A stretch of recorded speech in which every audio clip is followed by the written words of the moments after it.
Donc, et ce soir, notre sujet est un peu extraordinaire, puisque nous avons l'habitude d'étudier Parashat Shavua, la parasha de la semaine, mais étant donné que Pessah, c'est dans 2 semaines, il est bon euh, d'étudier l'un des sujets multiples que le Pessah amène avec lui. Et essentiellement, ce soir, c'est le, l'attitude que la Torah exige de nous par rapport au Hametz. C'est-à-dire, il y a beaucoup d'éléments interdits à la consommation, comme le Hametz. Cependant, le Hametz présente un, un élément absolument spécifique pour lui. On ne peut pas garder le Hametz dans sa propriété. Et il est interdit de manger un chameau, mais on a des chameaux. Tout ce qui est interdit a priori, il n'y a pas d'interdiction à l'avoir euh, comme bien, sauf le Hametz. Et alors, qu'est-ce que la Torah? Où est-ce que la Torah a demandé qu'on l'éloigne à ce niveau? Dans quelle expression? Et nous savons que aujourd'hui, sans étudier tout ce qu'il s'agit à ce propos, qu'on fait l'abdika le soir du 14, le lendemain, on le brûle, le hametz, et on s'en débarrasse, pas seulement en brûlant, toutes les formes possibles sont permises, mettre dessus de l'eau de javel ou de l'alcool ou machin, et l'amener à un état de non-consommation. Et ensuite, ce qu'on appelle le bitoul. Le bitoul, c'est Kol hamira de ika birshuti de hazité ou de la hazité en araméen. Celui qui ne comprend pas l'araméen, il faut qu'il le dise dans la langue qu'il comprend, parce que ce n'est pas le fait de le dire en araméen qui est important, et là, le fait de prendre conscience du contenu de ce qui est dit en araméen, c'est-à-dire essentiellement, le hametz ou le levain qui est, à ma connaissance, ou qui ne l'est pas, je suis, je le considère comme afra de ara, comme la poussière de la terre. Donc, il y a 3 éléments, je résume, l'abdika, le fait de chercher le hametz dans la maison, c'est ce qu'on fait le soir, le lendemain, se débarrasser à partir d'une certaine heure, et après, faire le bitoul. Donc, en hébreu, bdika, biaour, bitoul. D'où ça vient au niveau de la Torah? Est-ce que, comme question générale qu'on peut poser à propos de n'importe quelle mitzvah, est-ce que ce que la halakha nous demande, il a son origine au niveau de la Torah, ou c'est les hachamim qui nous le demandent? Ou bien une partie a comme origine la Torah et une autre partie a comme origine les hachamim qui interprètent la Torah au niveau des siyagim, au niveau des barrières, des haies qu'il faut faire pour ne pas se trouver dans la situation de transgresser la mitzvah de la Torah. Un exemple très simple. Selon la Torah, on peut poser avant le Shabbat un plat non cuit et qui cuit tout le Shabbat. Les Hachamim ont interdit. Il faut mettre sur la plata un plat qui est déjà cuit, ce que la Torah a permis. Alors pourquoi les Hachamim interdisent? Parce que de leur temps, ils avaient un four avec des braises et à partir du moment où il mettra un plat qui n'est pas cuit et il a très faim, il va essayer d'accélérer sa cuisson en essayant de bouger ou d'augmenter le feu. Et ça, c'est interdit par la Torah. Donc, voilà un exemple. Et dans ce sens, on doit savoir le bitoul ou le bi'our ou l'abdika sont de la Torah ou des hachamim. Ça va? C'est clair comme introduction. Sinon, posez les questions qu'il faut. À chaque moment, vous êtes, vous pouvez m'interrompre parce que c'est des notions qu'il faut bien clarifier, surtout parce qu'ils sont halachiques. Prenons donc le texte maintenant qui va nous aider à cheminer dans notre question.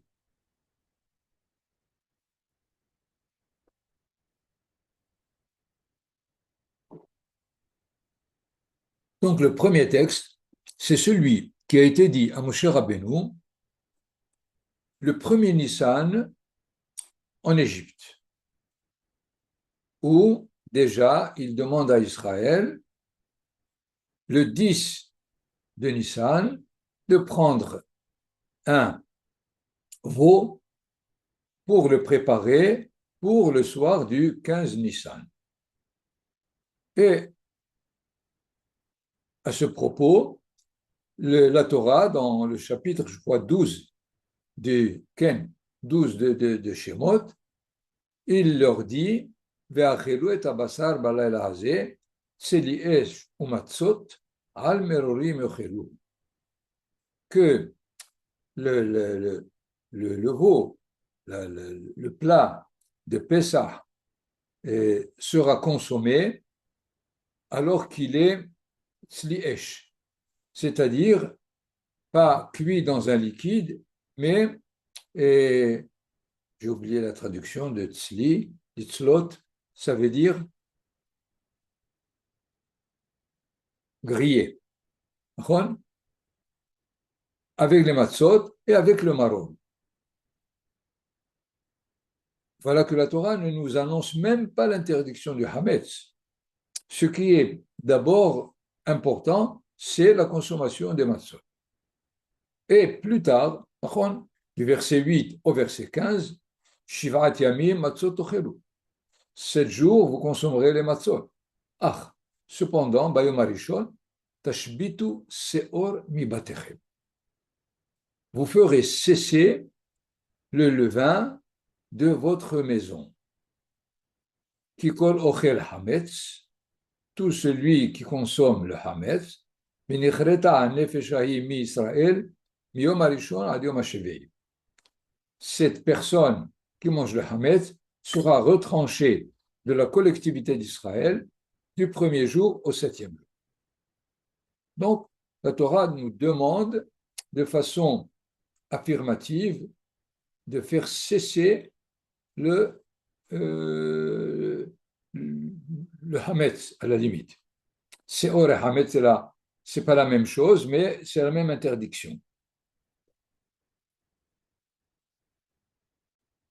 Lorsque la Torah me dit de faire quelque chose sous la forme positive, la question de savoir est comment je le fais.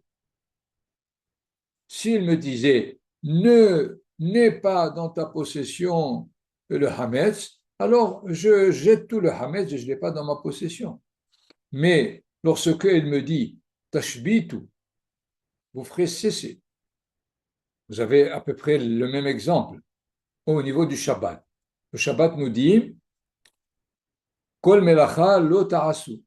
Vous ne ferez pas de travaux. C'est clair et net. Mais Bayom HaShevi'i Tishbot, le jour de Shabbat, tu vas cesser. Ça veut dire quoi?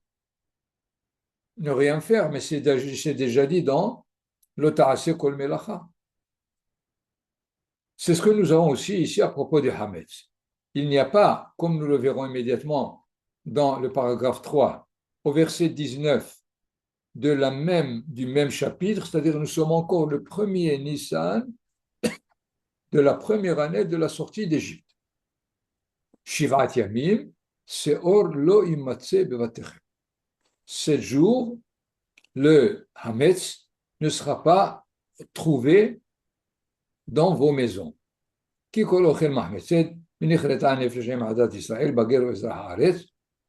une répétition par rapport à une autre forme du Hametz, de ne pas le consommer parce qu'il sera sanctionné d'excommunication de la collectivité d'Israël, celui qui le consommera. Donc, déjà, dans ce chapitre-là, nous avons deux commandements par rapport au Hametz. Un commandement positif, Tashbitu Seor, un commandement négatif, Seor lo yimatse bevatechem. À ce niveau, je peux comprendre Seor lo yimatse bevatechem si le Hametz ne doit pas être trouvé dans ma maison. Donc, a priori, je fais l'abdika, je tourne partout et je m'en débarrasse. Mais je n'ai pas encore compris qu'est-ce que c'est tashbitu, qu'est-ce que c'est faire cesser le seor. Est-ce que ce n'est pas un synonyme de seor lo yimatse bevatechem? Non, nous le verrons selon Torah Shebe'al Peh, comment ils comprennent seor lo yimatse et tashbitu. Mais la Torah ne s'arrête pas là, et au chapitre 13, là, nous sommes déjà sortis d'Égypte. Nous sommes déjà le 15 Nissan, et le chapitre 13, d'une part, Moshe dit au peuple Zachor et Hayom hazeh asher yatzatem miMitzrayim, de nous rappeler, c'est la base de la Haggadah, qui behozekad otzi Adonai etchem mizeh velo ya'achel hametz. Encore une fois, ne pas consommer le hametz. La consommation est claire, est évidente, comme tout ce que la Torah interdit de consommer comme matière non cachère. Mais là, dans ce verset, matzot ya'achel et shiv'at hayamim, les matzot seront consommés pendant les 7 jours, évidemment, de la fête.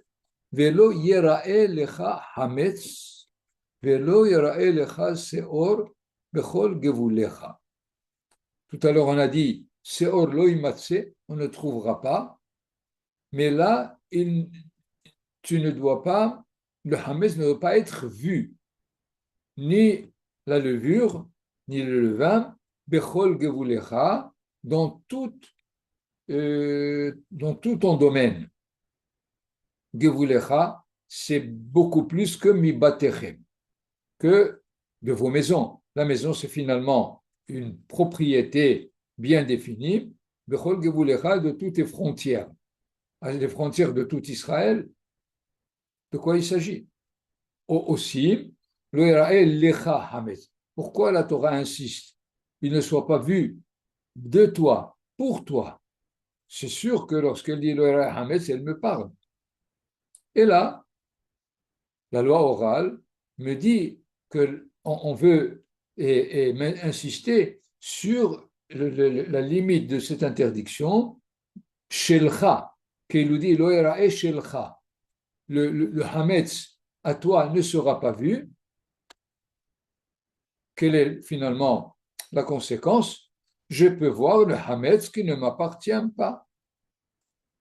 Tout à l'heure, il ne faut pas que le hametz soit trouvé chez toi, mais maintenant, ton hametz ne peut pas être vu. Il y a donc deux interdits. Et chacun exprime cet éloignement du hametz à deux niveaux. Qu'il ne soit pas vu dans ta maison, c'est comme si l'interdit est au niveau de la propriété, du Reshut ben Israël. Mais lo yira'eh lecha, on a traduit qu'il ne soit pas vu le tien, donc ce n'est pas le domaine qui est interdit, mais que tu ne sois pas propriétaire. La différence, évidemment, est énorme, parce que dans ma maison, il ne soit pas trouvé, même celui du goy. Même si un goy m'a donné du hametz, il est dans ma maison. Il faut que je m'en débarrasse. Est-ce possible? Mais si on me dit le Hametz ne sera pas vu chez toi et à toi, ce qui t'appartient, donc le Hametz du Goy ne m'appartient pas, alors je peux le conserver. Comme si les deux établissent une impossibilité à la limite de pouvoir résoudre un cas. Le Hametz du Goy, dans le premier cas, s'il est dans ma maison, je ne peux pas. Dans le deuxième cas, s'il est dans ma maison, je peux le retenir.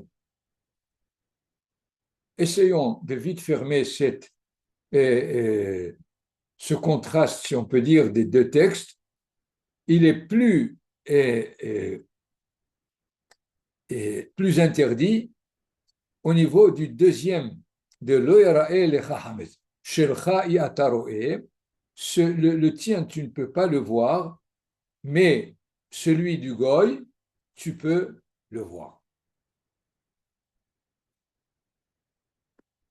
Donc, en résumé, nous sommes là en face de deux lotaasé, deux interdits négatifs, et devant une mitzvah positive. Les hashbit, tashbitu, faire cesser. Si je réalise les deux, est-ce que automatiquement je ne fais pas cesser? Et alors, ça sera une sorte de redondance de dire tashbitu lorsque j'ai réussi à réaliser lo itmatse velo yarae.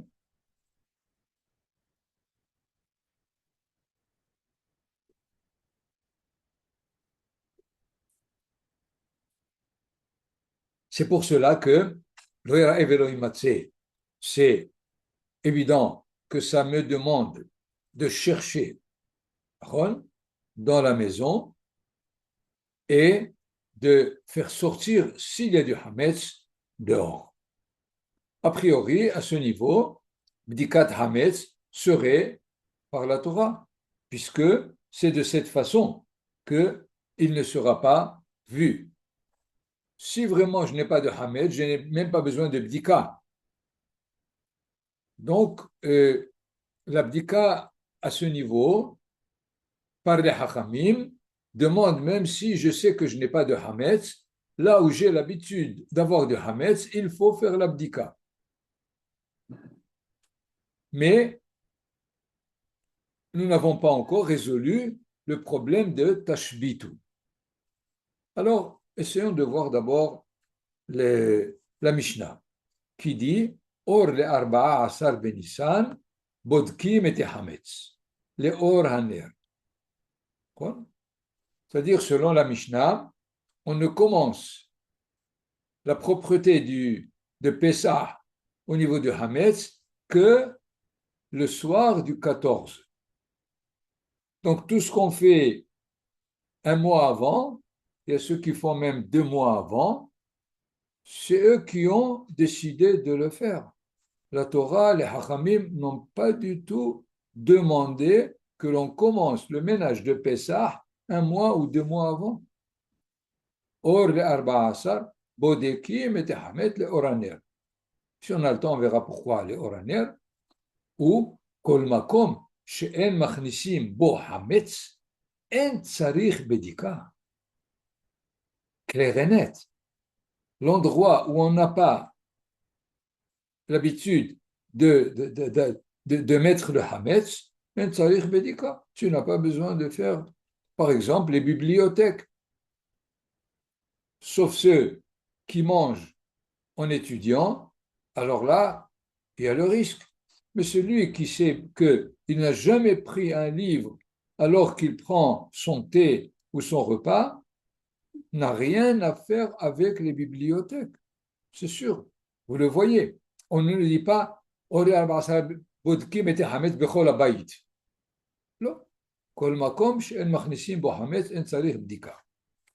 cela soit le soir du 14, ce n'est pas écrit dans la Torah. On ne voit pas que c'est le soir du 14. Donc, cette halakha est des hachamim et pas de la Torah. a priori, selon le verset, je dois me débarrasser du Hametz au moment où il devient interdit. Quand est-ce qu'il devient interdit? Selon d'autres textes, le 14 Nissan, à partir de midi. On a reculé 1 heure ou 2 heures avant. C'est à partir de ce moment-là où je dois me débarrasser du Hametz. Alors que les Hakamim ont institué l'abdika le soir du 14. Donc nous voyons que l'abdika n'est pas exigé par la Torah, mais par les Hakamim.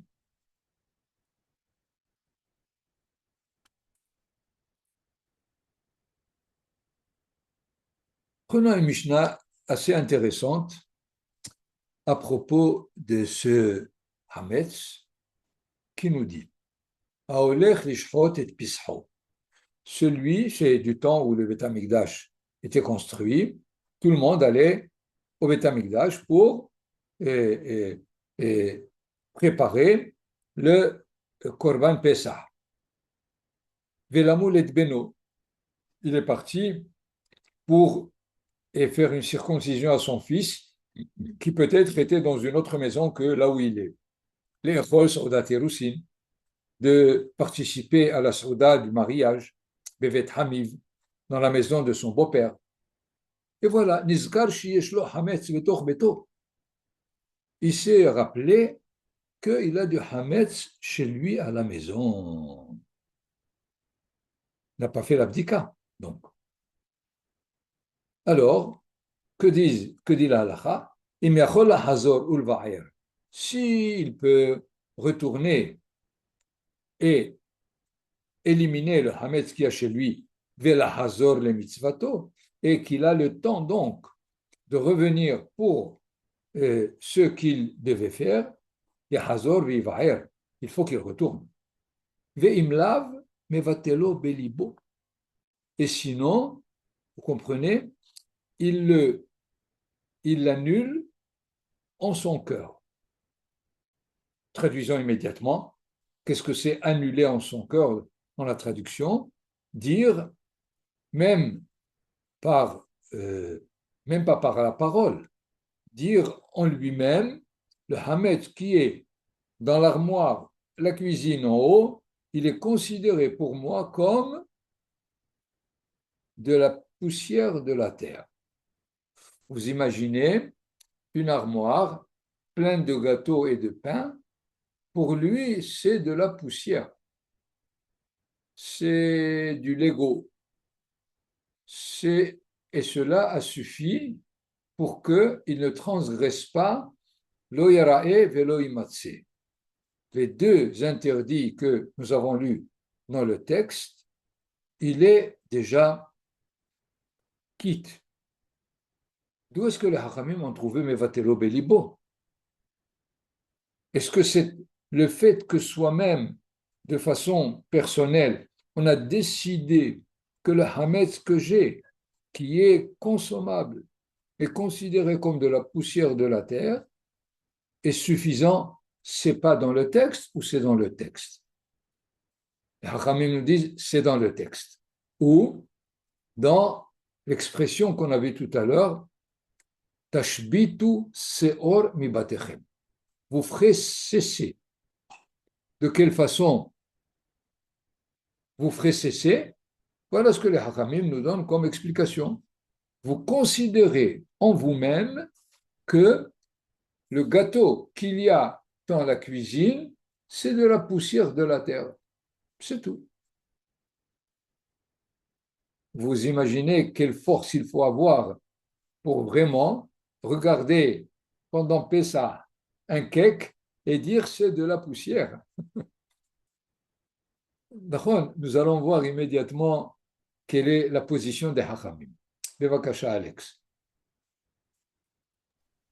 Rabbi David, d'après la Torah, justement, on n'est pas, on peut l'annuler dans notre cœur. C'est les Chachamim qui nous ont obligés, comme ils ont peur que cette annulation ne soit pas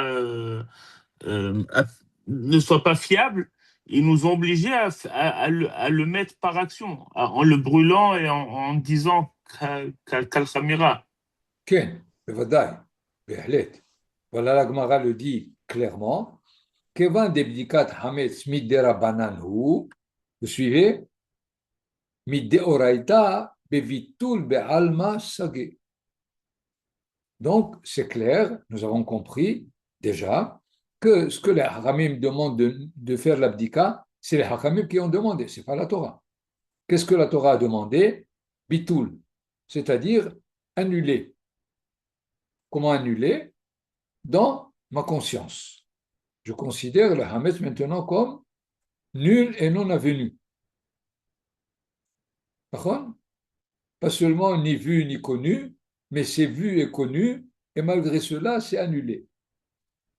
Vous imaginez quelle force il faut avoir en soi pour être capable de réaliser ce que la Torah nous dit, et étant donné que les gens ne sont pas capables, c'est pour cela que les Hakamim ont mis des barrières en demandant l'abdika du Hametz.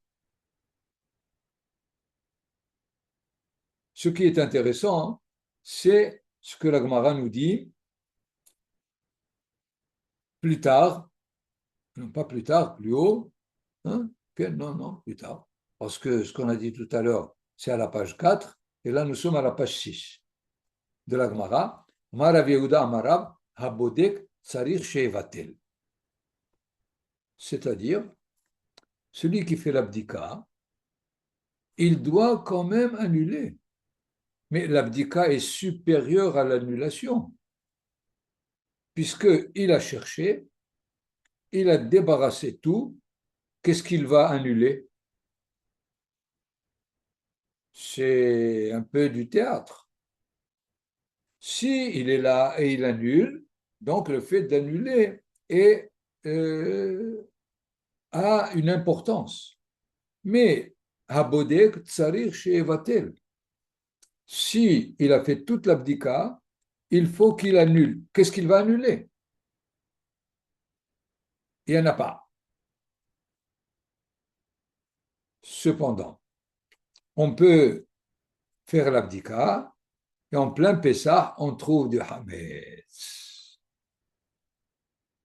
À partir du moment où on l'a trouvé, on est en train de transgresser lo yarae velo imatse. Et alors, nous comprenons pourquoi Yevatel. Yevatel, si jamais il trouve du Hametz à Pessah, étant donné qu'il a annulé dans sa conscience, il est vraiment inexistant.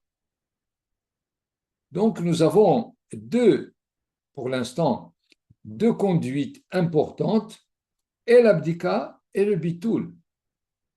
Mishemevatel hayav livdok, ou mishebodek hayav levatel. Pourquoi? Parce que chaque conduite, ou chercher le hametz le soir, ou l'annuler avant 10 heures ou avant 11 heures, le jour du 14, porte sur deux situations possibles. Quand il fait le bitoul, il risque de trouver du hametz. Et en le trouvant, il risque de vouloir le consommer, et donc comme s'il regrette le bitoul qu'il a fait. En plus, le bitoul est subjectif. Je dis, c'est comme de la poussière, avec quel sérieux réel je le fais. Et donc, il est nécessaire de faire l'abdika. Mais si je fais l'abdika, j'ai enlevé ce que j'ai trouvé. Mais probablement, il y a encore quelque chose. Au moment où je le trouve, c'est du hametz. Je transgresse balirae ou balimatse. Alors le bitoul vient couvrir cette possibilité. Ça va? Est-ce que jusque-là, les choses sont claires?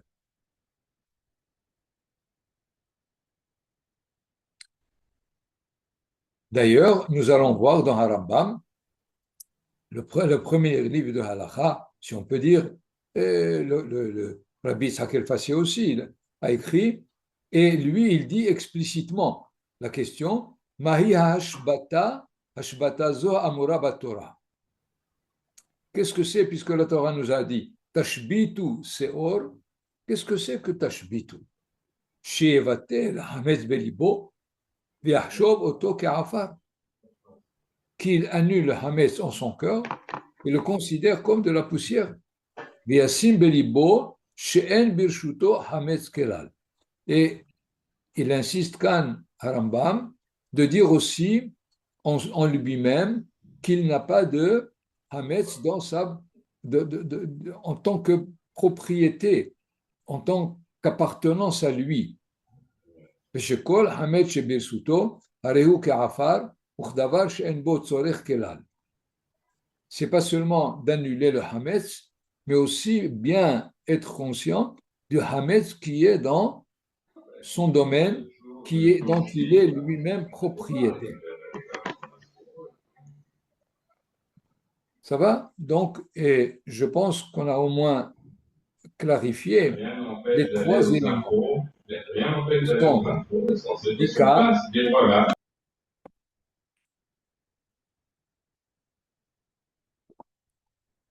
qui sont l'abdika, le soir, le biaour, on n'a pas encore parlé, et le bitoul.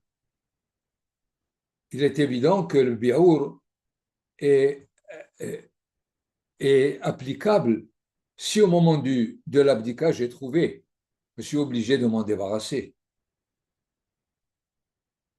Les Hachamim ont effectivement même demandé, étant donné que on fait tout le ménage de Pessah un mois avant, si on fait l'abdika, on ne va rien trouver. On a bien tout débarrassé. Il y a même qu'une semaine avant, on ne mange pas à table à la maison. Les mamans nous mettent dehors, nous mettaient dehors d'aller manger dehors. Donc, il n'y a plus de hametz. Alors, au moment où je vais faire l'abdika, je ne vais rien trouver. Les Hachamim se sont rendus compte de ça et il y a eu la crainte que la bracha qu'il fait à Shel Kideshanu Bemitzvotav et Tzivanu al Bi'ur Hametz sera bracha levatala.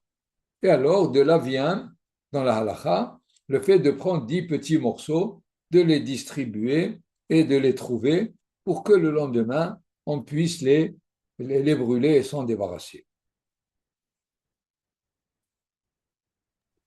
Rabbi David, pourquoi Chazal ont fixé une bracha pour l'abdika? Pourquoi il y a besoin d'une bracha? Et de deux, si oui, pourquoi pas dans le Béour et dans le Bitoul? Non, et le bitoul, dans le bitoul, en shumaase. Lorsque une mitzvah n'a pas d'acte lui-même, c'est-à-dire comme D'accord. après tzivanu le al tvila, ou le hadlik ner shel Hanouka, tu fais quelque chose. Le bitoul est en ton cœur. Donc, ce n'est pas possible de faire une bracha. Il n'y a pas de bracha sur des choses qui sont en notre cœur. Il n'y a pas de bracha. C'est clair. Maintenant, chaque mitzvah ta'aseh, les Hachamim ont joint une bracha pour qu'on soit conscient de l'importance de la mitzvah dans l'expression qu'ils ont fait. D'ailleurs, lorsqu'on fait l'abdika, on ne dit pas al-bdikat hametz, mais on dit al-bi'ur hametz. C'est-à-dire l'acte lui-même qui est attaché à l'abdika, c'est le bi'ur, ce n'est pas l'abdika. Donc, l'abdika qui a pour but un acte plus tard qui est, selon la Torah, nécessaire, a donné au Hachamim le lieu de faire une bracha.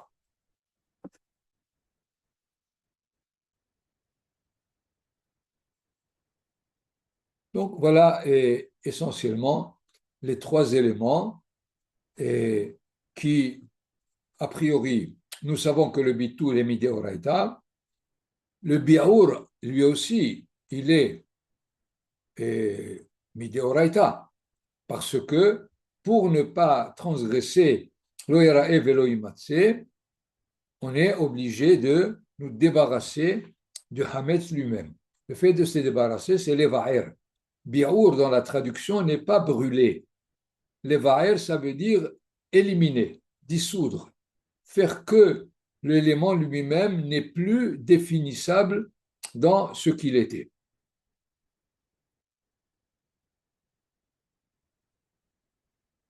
Ça va jusque-là? Vous avez des questions? Sinon, on va essayer d'aborder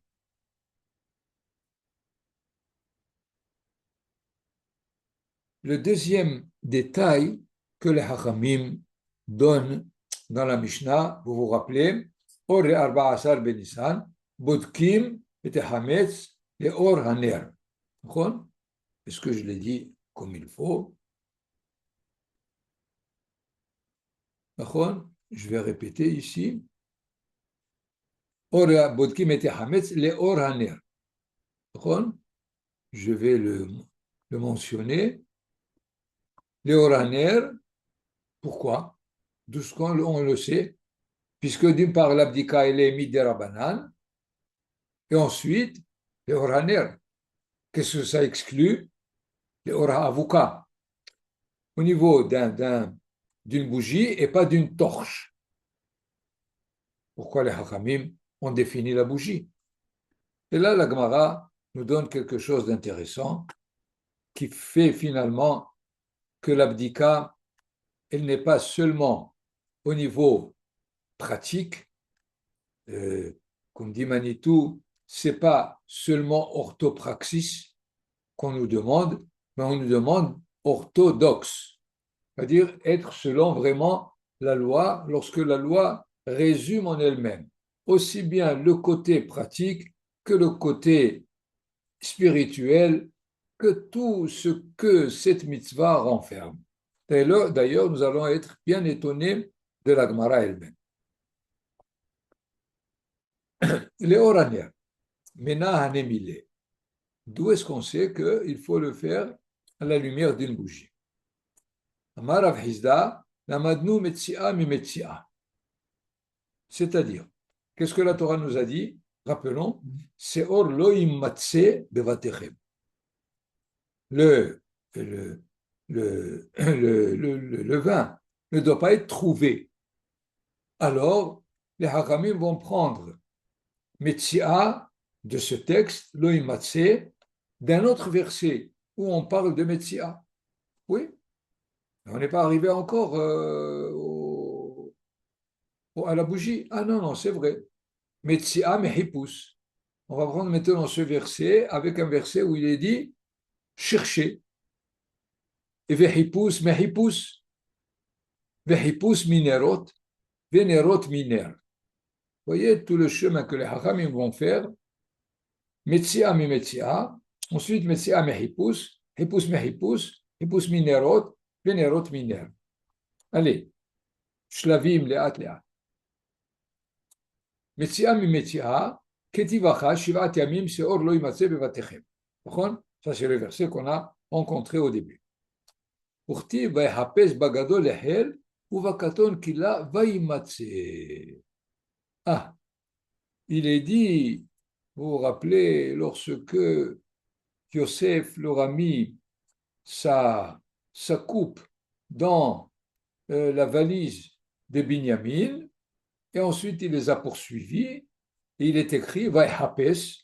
Ils ont commencé à chercher Bagado Lehel, avec le grand, c'est-à-dire Reuven, ou Vakaton Kila Vaimatse. Vous voyez dans le verset Vaimatse et Vaihapes. Ah, il a fait. Maintenant, Metsia Mehipus d'idée, Vehipus Minerot, Dirtiv, Baet Aya Hapes et Yerushalayim Ban Nerot. Un verset de Séphania qui dit que en ce moment, je chercherai Yerushalayim avec des bougies. Il faut lire tout le chapitre pour dire que c'est un verset assez étonnant. Akadosh Baruch Hu dit par la bouche du prophète qu'il va chercher dans Yerushalayim avec des bougies les Rechaim pour les sanctionner. Venerot miner dichtiv, ner Adonai nishmat Adam, hofes kol hadre batin. Quelle est la bougie de Dieu? C'est la neshama de l'homme. Parce que hofes kol hadre batin, il cherche et il scrute l'intérieur même du ventre de chacun. Vous voyez le chemin qui a été fait. La Torah a dit le hametz, le levain ne doit pas être trouvé. Alors, on va rapprocher trouver de chercher des bougies. Et quelle bougie? Nishmat Adam. Et finalement, on n'a pas finalement la bougie avec laquelle on cherche le Hametz. Que veut dire ici finalement toute la Gemara? Elle veut nous dire que les Hachamim ont demandé de faire l'abdika Hametz avec la bougie lorsque la bougie c'est un neshama et le Hametz c'est le Hametz qu'il y a en toi. Comprenez donc comment les Hachamim regardent les différents niveaux de la halakha. Il y a la halakha pratique, on allume une bougie, on tourne dans la maison, on cherche le hametz, mais finalement, il voulait nous dire, dans le fond de ce qu'ils ont institué, de chercher pas le pain, mais le hametz qu'il y a en moi. Avec quoi? Pas avec la bougie que j'allume, mais avec ma neshama qui est la bougie qui est toujours allumée et qui me permet de voir le hametz qu'il y a en moi. J'ai rapidement fait cette Gemara. Il faut la lire de très près. Pourquoi ces versets et pas d'autres? Il faudrait un autre moment pour l'étudier de près. Et au moins, on a réussi à fermer le problème du bitoul, du biaour et de la abdika, ou dans l'autre ordre, pour bien qu'on soit conscient de ce qu'au moins la halakha pratique demande de nous, de la Torah, des Hachamim, pour ensuite passer à des niveaux différents. Voilà. Rabbi David, quel est le Hametz qui est en nous? Quel est le Hametz qui est en nous? Tu étais là ce soir à Minha, נכון? Mitzvah הבאה לידיך אל תחמיצנה. נכון? Lorsqu'on fait les mitzvot, il ne faut pas les rendre hametz. Ça veut dire quand j'aurai le temps. Un tout petit peu, ça suffit. Et ceci pour toutes les mitzvot, pour la relation avec l'autre aussi. S'il s'agit d'aider quelqu'un, il faut l'aider immédiatement. Et pas dire quand j'aurai le temps, je t'aiderai. Okay? Ainsi de suite. C'est-à-dire tout ce pour lequel il faut être, si on peut dire, sur les dents, puisque la matzah, j'ai 18 minutes, hein, pas plus. Donc, je suis avec stopper. Et j'essaie de faire à ce que la matzah soit kshara. Eh bien, ce stopper, c'est toute l'année. Je suis en stopper sur chaque chose que je vais faire immédiatement. C'est suffisant comme hametz, il y a d'autres. Aval, on va d'abord essayer. Non, on peut donner un synonyme. Ça s'appelle la procrastination. Là? La procrastination. Ah, Bakasha. Kibalti. Oui, mais Godrav, il y a des choses où il ne faut pas être justement kan ve'arshav et le faire très très vite. Je veux dire, il y a des choses qui demandent au contraire de laisser, comme on laisse le temps au pain de monter. Dans la vie, il y a aussi des tas de choses pour lesquelles il faut donner le temps. J'essaie d'expliquer là par une formule. Zrizut zelo mehirut. C'est clair. Il ne s'agit pas ici d'accélérer et de ne pas donner le temps à la chose qu'il faut. Il faut veiller à ce qu'on donne le temps suffisant et pas déborder le temps. Et généralement, on se trouve toujours des raisons pour que la chose qui doit être faite dans son temps n'est pas faite. C'est ça l'importance de l'enseignement du Hametz. C'est-à-dire ne pas reporter. N'est pas? Ne pas reporter. Oui, ne pas reporter. Exactement. D'accord. Zrizout, celui qui est zariz, il le fait dans son temps. Bedavar be'ito mato.